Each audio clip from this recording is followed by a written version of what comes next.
Welcome back to Arty Noobs with General Disturbance. This is an M40 M43, the Tier 8 American SPG, and this one's located on the south spawn of Prokhorovka under the command of General Disturbance. Yes, it's one of my videos yet again. Yep, I do occasionally put in one of my own, and why shouldn't I? Well, if I have a good game, I certainly do. And this is quite a good game. Now that's the M43 with the 8-inch howitzer, and battle has started. Now as you can see, moving off to the west side of the battlefield.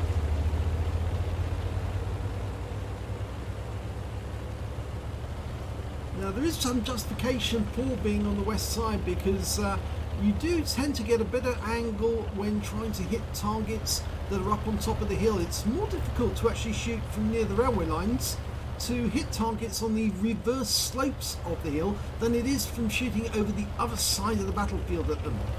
You just get a much better hit on them. And well, I'm loaded 37.17 seconds, and I'm using premium consumables, and also I've got a rammer and a crew with BIA. Okay, and now we're about to look at the enemy. I'm just centering my arc, getting ready. Okay, I'm looking at an ELC M90, was seen over by the village, but further in the north an OHO's been spotted, and I'm dialing in on that position, but we've lost sight of them, so I can't go for him, but I can go for this defender. He's up near the centre line, so I marked him as the target to let my team know what I'm up to. Working out where he's going. Rounds out, he's moving forwards, and I get a direct hit. 377 hit points, 3 critical hits. Now it certainly reminded him there's Arty in the battle. Only one per side, but it's up to me to make my presence known against the enemy. And there's a Scorpion G. Now I'm still 15 seconds away from being able to shoot, but I've dialed in on that spot just in case he's spotted again. We'll have to wait and see if I choose that as my target. I do. I fire a round in, so if the Scorpion was still there, he would have been hit. The shell exploded on the ground though, so I didn't get a direct hit on the Scorpion, but more than likely he was still there. Okay, over on the hill we've got a Carnarvon Action 10. He's taking fire from our tanks on the centre line. And there's a Aslains C as well.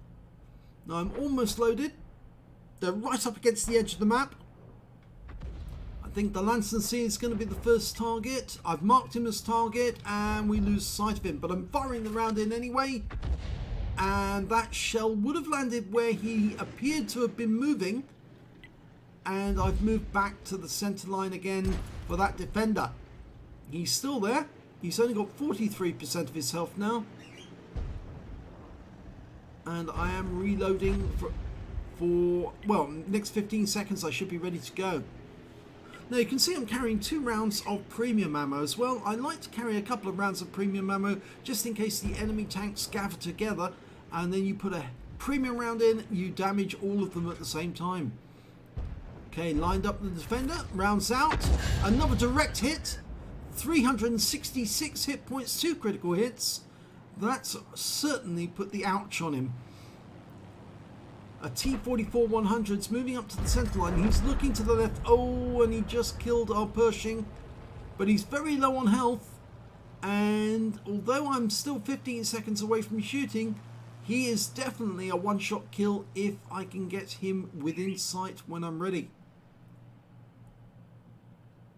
He's pulled back behind cover though, and the rest of my teammates have pulled away from the centre line. But up on top of the hill we've got a Carnarvon Action 10 and P44 Pantera. They're grouping together at the top of the hill. I fire a round in just as they go together, and well, I splash the Carnarvon 226 and their ELC M90 just got wiped out. So it's 1-1 on the score, but we have been damaging the enemy.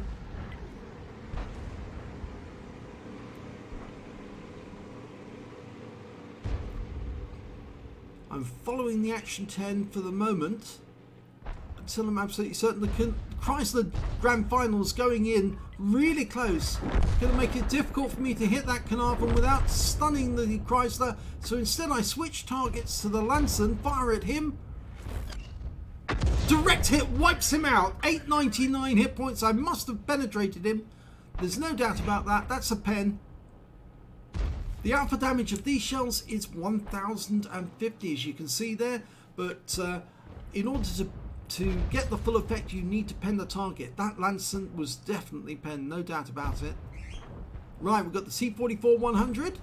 And I can probably pen him as well if I get into his side. But a splash hit would probably be enough to see him off. And he's now moving, and he's moving west along the battlefield. Unfortunately, I lose sight of him just when I need to see him. And very close to me now is an ISM and an IS-6. Looks like we're going to have to get rid of them. I fire one round at the ISM for 350 hit points. Now, they're too close for me to relocate now, because if I do relocate, they're going to spot me virtually straight away. So I'm going to have to defend myself against those incomers. Got a T-40-100 over to the center line.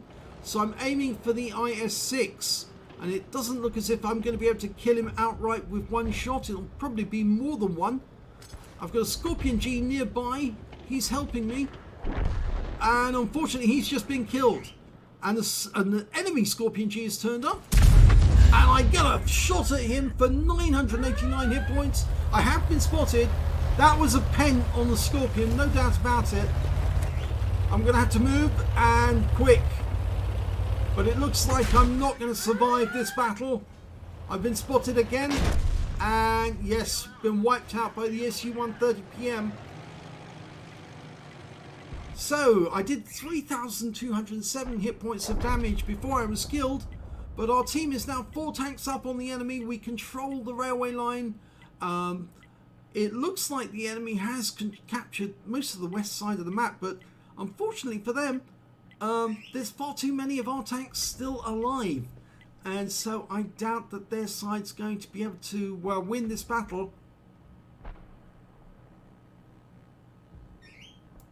Now, from this position, you can't see them at the moment, but there's an IS-6 and a Scorpion G in the vicinity. And the Batchat 12 tons going in to find them. He's found the IS-6. And he's now receiving fire. The Batchat's staying hidden.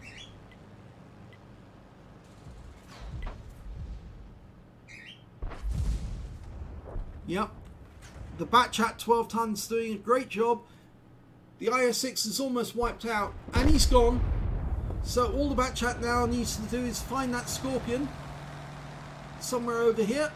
There he is. There's an Oho. He pulls back after seeing the Oho. The Progetto goes in. Now the Batchat can move in, and he can help the Progetto to wipe out the Oho. And he's gone. There's only 2 remaining enemy tanks left. One's the Rheinmetall Borsig Waffenträger, the other's the SU-130 PM.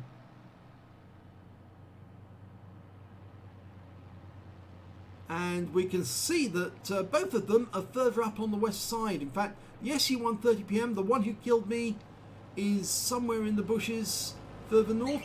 There's the Borsig. He's being fired upon. And he's been killed. So it's just the SU-130 PM now. And he must be much further north, much closer to the T-34, I think.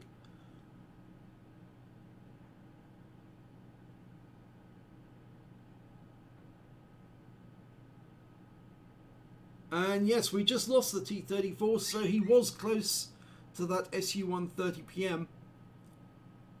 But it's no cap kill all. They're all going after that SU-130. And, well, he also killed our Progetto. But I don't think he'll survive this. No, he's just been wiped out by our Scorpion G. So, battle is over. And it's a victory. Let's have a look at the end of battle stats. And it's only a second-class tank of a general disturbance in the M40, M43, but I did get a Bruce medal for getting at least 5 critical hits. I got 14, and I got a Gore's medal for doing more damage than 10 times the hit points of my own vehicle. And the win rate for that game was 3,979. So, did I penetrate the Lanson? Yes, I did. 1,106 hit points. That was a high roll when I hit him. And did I penetrate that Scorpion? Yes, I did. Again, 989. That was a low roll, but it was all the hit points that he had left. So that's why he was wiped out with that shot. So, not bad. Let's have a look at the team score. Well, when it came to damage in that battle, I actually scored the highest amount of damage overall. 3,414 hit points, but didn't pick up the high caliber for some reason. Yep, the Indian Panzer managed to get 2,591. He picked up a Confederate. The Batchat 12 tank got a patrol duty, and the Charioteer also got a Confederate. And there was also a patrol duty for the T-44-100 on the enemy team. They had a Defender which did 2,887 hit points. The Indian Panzer managed 2,591. When it came to kills, it was the SU-130 PM that killed me. He got 5 kills in all. The Indian Panzer managed 3, and then there's a bunch of tanks who managed 2 kills apiece. And when it comes to base XP, it was the Batchat 12 ton who did the best. He got, 1,349 base experience points, and that's because he did a lot of spotting during the game. Yes, he did 5,060 hit points of spotting assist. So he was very helpful to the team. His win rate was 6,919. The next highest score was the Indian Panzer. He got 880, and I managed to get 848. So let's have a look at detail. I fired only 8 rounds during that game. I got 4 direct hits and 2 penetrations and 6 splash. Damage of 3,414 hit points, of which 2,425 were at more than 300 meters. So that shot on the Scorpion was definitely closer than 300 meters. I received 1 hit. It was a penetration. It was from the SU-130 PM, and it did wipe me out. And I also received 1 hit as a result of splash damage at the same time. So somebody else must have fired at exactly the same moment as the SU-130 PM did. I blocked damage. Well, I didn't block any at all. I damaged 5 of the enemy, killed 1 of them, according to this, and did stun assistance of 318 hit points off 7 stuns. On a premium count, I earned 40,137 credits, got 20,069 from a personal reserve bonus, so my total was 60,206 credits. And after repair and ammunition resupply, I took away 35,690 credits. I received 5 bonds for getting the Gore's medal, and I also earned 1,272 XP, times 2 for the first victory, 636 for the personal reserve, took away 3,180 experience points altogether. So even though I was killed in that battle, I still had an important part to play in it, because I got the highest amount of damage. But unfortunately, if I had been alive longer, maybe I would have been able to do some more. I think it was a case that I outstayed my welcome on the west side of the map, and there was just nobody further up north to block the enemy from moving south. And I should have spotted that earlier, but I didn't, and that's why I paid for it by being killed earlier in the game. But anyway, it was a good game. So if you enjoyed that replay, please give it a like and do subscribe to our channel, and hopefully it'll be your replay that I'll be featuring in the next video.